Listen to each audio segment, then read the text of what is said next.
اس قدر clear cut بات جو ہے یہاں آئی ہے کہ رسالت کا اصل مقصد کیا ہے؟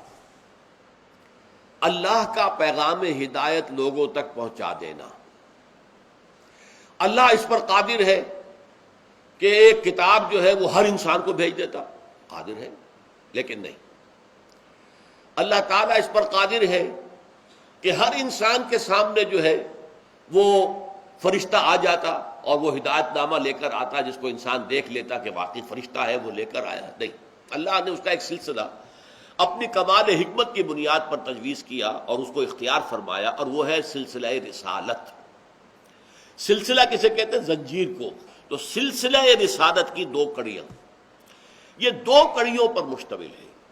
دیکھیے، اللہ وراء الورا ثم وراء الورا ثم وراء الورا ثم وراء الورا، اور انسان ثم رددناہ اسفل سافلین، بہت نیچے۔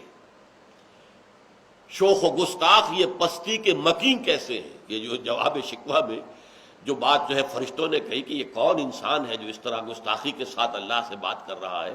شوخ و گستاخ، یہ پستی کے مکین ہے تو سب سے نیچے، اسفل سافلین۔ اور یہ اس قدر اللہ تعالیٰ کے ساتھ شوخی برت رہا ہے، جو اس سے علامہ اقبال نے جو شکوہ کے اندر جو کیفیت اختیار کی۔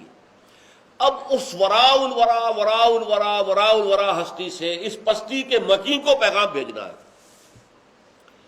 ایک پیغام اللہ براہ راست بھی بھیج سکتا ہے بغیر کسی فرشتے کی درمیان میں کسی کڑی کو استعمال کیے ہوئے۔ اس کو ہم کہتے ہیں الہام، دل میں ڈال دیتا ہے، القاء، کسی فرشتے کی ضرورت نہیں ہے، اللہ براہ راست القاء فرماتا ہے۔ اللہ نے براہ راست حضرت موسیٰ علیہ السلام سے بات بھی کر لی، صرف یہ کہ اونٹ تھی، پردہ تھا، من ورائے حجاب تھا، اللہ روبرو نہیں تھا، لیکن آواز اللہ کی تھی۔ یہ اللہ سارے طریقے اختیار کر سکتا ہے، لیکن اللہ نے جو مین طریقہ اختیار کیا وہ سلسلہ رسالت ہے۔ اس سلسلہ رسالت کی دو کڑیاں ہیں۔ اللہ سے لینے والا ہے فرشتہ۔ فرشتہ مخلوقات میں بہت بلند مقام پر ہے، فرشتے میں کوئی نفس سرے سے ہے ہی نہیں۔ فرشتہ نورانی ہے، نور سے تخلیق پایا ہے، لہذا اللہ سے لیتا ہے فرشتہ۔ لیکن فرشتہ بھی مخلوق ہے، مخلوق ہونے کے ناطے وہ انسانوں کی صف میں بھی ہے، انسان بھی مخلوق، جن بھی مخلوق، فرشتہ بھی مخلوق۔ لہذا اللہ سے لیا فرشتے نے اور پہنچایا انسانوں میں سے کسی منتخب شدہ انسان کو۔ اب اس انسان کی ذمہ داری ہوئی کہ وہ اپنے ابنائے نو کو پہنچائے، اس لیے کہ ان جیسے انسان ہیں، جیسے اس کے دو ہاتھ دو پاؤں ہیں، ایسے انسانوں کے دو ہاتھ دو پاؤں ہیں، جیسے اس کی دو آنکھیں ہیں، ناک ہے، کان ہے، اسی طرح ان کے بھی ہیں۔ جس طرح اسے بھوک لگتی ہے انہیں بھی لگتی ہے، جس طرح اسے ضرورات زندگی جو ہے پیش آتی انہیں بھی آتی ہیں۔ تو اس اعتبارات سے وہ گویا کہ ان کی صف میں ہے، وہ بھی بشر ہے۔ قل انما انا بشر مثلکم یوحی الی انما الہکم الہ واحد۔ فرق صرف یہ ہے کہ مجھ پر وحی کی گئی ہے، اور اس وحی کا لب لباب کیا ہے کہ تمہارا الہ ایک ہی اللہ ہے، واحد ہے، کوئی اس کا ساتھی نہیں۔ تو یہ ہے جس کو میں نے سلسلہ نبوت سے تعبیر کیا۔ اب یہاں دیکھیے آیت کیا ہے، اللہ یصطفی من الملائکۃ رسلا ومن الناس۔ اللہ چن لیتا ہے، پسند کر لیتا ہے فرشتوں میں سے بھی اپنے پیغام بر، رسل۔ رسل رسول کی جمع ہے۔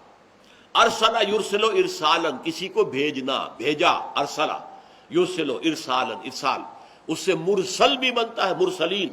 فَلَنَسْأَلَنَّ الَّذِينَ أُرْسِلَ إِلَيْهِمْ وَلَنَسْأَلَنَّ الْمُرْسَلِينَ۔ سورہ اعراف کی یہ چھٹی آیت ہے، اس کو نوٹ کیجئے۔ وَلَنَسْأَلَنَّ الَّذِينَ أُرْسِلَ إِلَيْهِمْ، ہم ان سے بھی پوچھیں گے جن کی طرف ہم نے رسولوں کو بھیجا۔ وَلَنَسْأَلَنَّ الْمُرْسَلِينَ، ہم مرسلین سے بھی، جنہیں ہم نے بھیجا ان سے بھی پوچھیں گے تم نے ہمارا پیغام پہنچا دیا یا نہیں۔ تو مرسل یا رسول وہ ہے کہ جو ایلچی بنا کر بھیجا جائے۔